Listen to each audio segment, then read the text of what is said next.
with these issues? Maybe she can give some insight. Yeah, there is a specific lady. I think she may be having a specific experience. You want to say something? Is there something specific about Germany? Is there something here? Okay. Thank you very much for the opportunity. My name is Teresa Miheso, but I changed it to Stan because I'm here since 13 years ago. And I would want to speak also as a recruiter, that it is the same problems that really actually made me strive, to learn the language here in Germany. It made me strive to study also here in Germany in their own language after 8 years of living here in Germany. The problem of visas is really an issue.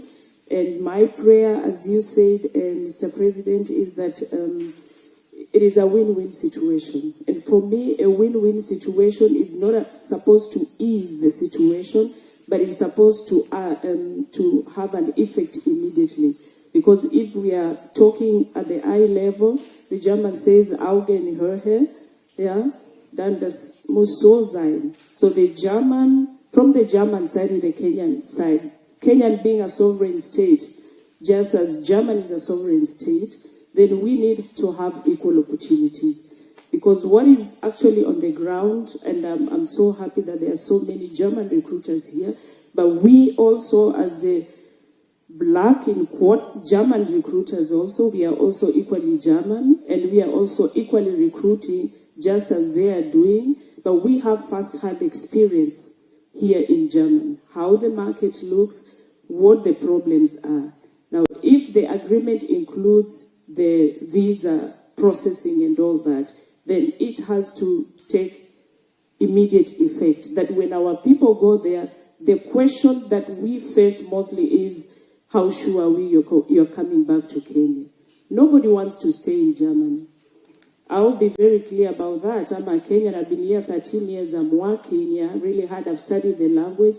They take away 1 year of our education when we come here, when they try to compare our education system. That you spoke about education. They take 1 year away. With my credentials from Kenya, I am a gymnasium material. But they take 1 year away, send me back to school for 1 year to study German, English, German, and mathematics. Yeah, I did that purposely to show them that we Kenyans, we are very smart. That with even a standard 8 or 7 qualification, you can still come here and learn. And we have engineers, we have nurses. We are very educated. We are very smart. We are hustlers, and we know how to hustle everywhere. Yeah.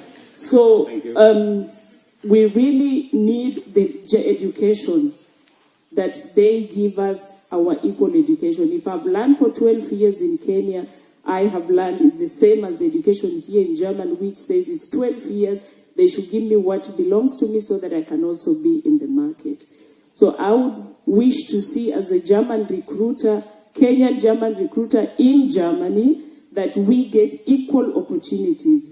It's a win-win situation, and it has to start and take effective immediately. We don't want these small, it's a process and all. Why should theirs be immediate when they come to us in Kenya, but ours has to be slowly?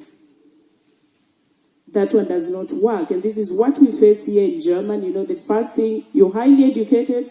When you walk into an office, Lots of time. Yeah, when you walk into an office, they see you for who you are. They already judge you. So that is also a point that we need to think about. So thank you very much for your time. I think, Madam Roslyn, I think you will pick that up at a policy level. And I think how Germany treats local recruiters and other recruiters is really a matter for the German administration. And for us, we would really want to see how seamless the people coming here, how we make that process smoother and much more faster.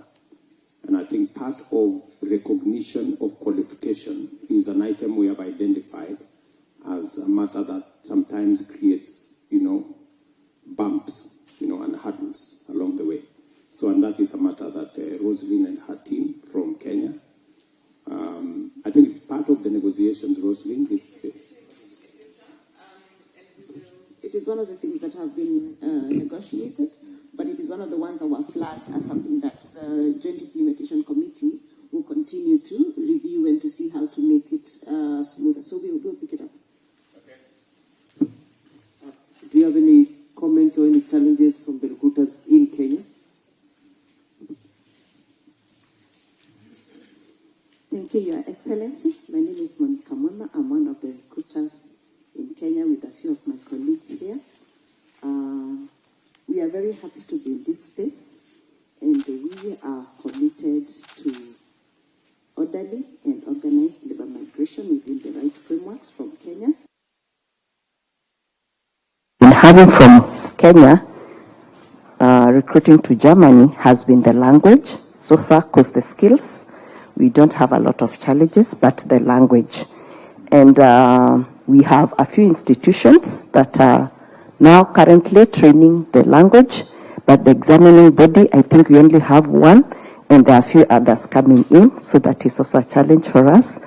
But I'm glad in this space, I'm sure that is going to be handled. And we are licensed, vetted very thoroughly from Kenya by our government, so feel free to work with us. We are ready to sign demand letters today and upload them to our website with our boss here, Madam Okoki. So actually a few of my colleagues have brought Kenyan migrant workers here, even this week. I'll give them a chance to give us the first-hand challenge and experience they had. There is Madam Rose and Mbugwa. Please just say a few words. Thank you. Thank you so much, Your Excellency. My name is Rosie Wanja. I am a recruiter with JobPath Africa Limited, and also run a German-speaking school, Albury Training Institute. I am the one who has brought the first 5 drivers from Homa Bay. It was a pilot project from Tom Mboya University. We started with the language, but as we continued with the language, we realized that our driving license is not recognized in Germany. So we had to bring an instructor from Germany and brought them to Homa Bay, where they had to stay with our students to do the training. But unfortunately, we drive on the wrong side while you drive on the right side. So we drive from the left side. And so we did not have a bus. And it's high time also from our government, if we can speak with Isuzu to build for us. We get the technicians from here and we build our own bus with the left side, and also the small cars and the small Nissans, so that they don't now come again here. Like our bus drivers, they are now back to class to learn how to do the driving. So that's something we need to emphasize, that you bring your own technical team to the ground and work with our technical team. We are now doing a pilot on the plumbing and the electricians. But now you find in the German side is about the feminine and the other part. So you find that whatever tools you are using is not what tools you are using in the plumbing. So if you can find for us even sponsors, and we are in talks with some of the companies who bring in, you sponsor our vocational centers, whereby they are learning, like Kabete Technical, they are learning the plumbing with your own tools, so that when they don't come here, they learned this, but you're coming to fix the wrong inches, especially the inches of the plumbing. So if we can have that collaboration, it will really ease us, so that it's not a cost on your side. Instead of coming to pay them for doing nothing, for studying, they come immediately to work. It will also save on your side. Thank you so much, Your Excellency. Thank you. Rosalind,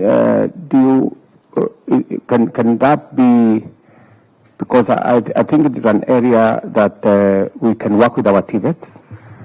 I think it's an area, and I think that's exactly what we are talking about, mutual recognition of qualifications. The qualifications must speak the same language, so that when you train a plumber in Kenya, it might be to the same standard and the same understanding to a plumber in Germany.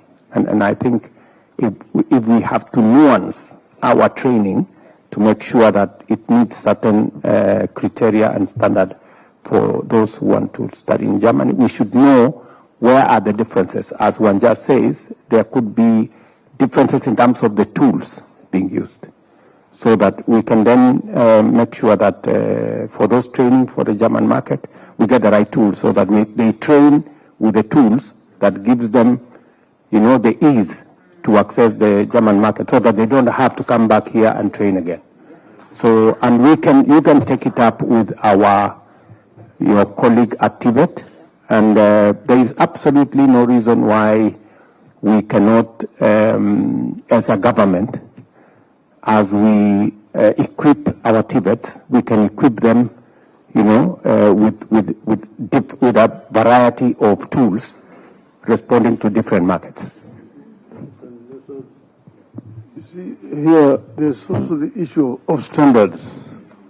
And you have here in Germany a Bureau of Standards, DIN, which is based here in Berlin.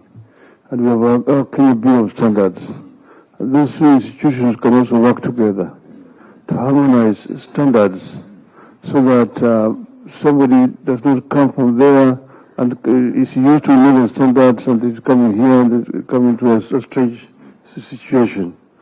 This is, we have started it earlier on, because we have here also what they call PTB, Physikalisches Bundesanstalt in Braunschweig, which is also have the physical standards, and that can also be harmonized with our own standards, and that will make it very easier for people who come from our system to get into this system here, much easier. Thank you. I was going to say, sir, that as part of this process, one of the things that were done by TVET was to map out the different curricula or programs that are taught in. Yes, the differences. So now I think what we will do is just pick up that mapping of what courses don't quite match up, and see how to nuance them both with the training, but also with the tools. And then pursue what Honorable Raila is talking about in terms of some form of standardization between the bureaus of standards and keep moving. You have both Tibeta, which is supposed to look at and then that institution called Kenya Qualification Framework, that also is supposed to harmonize the qualifications, and is supposed to make sure that it is not just the knowledge, but it is the skill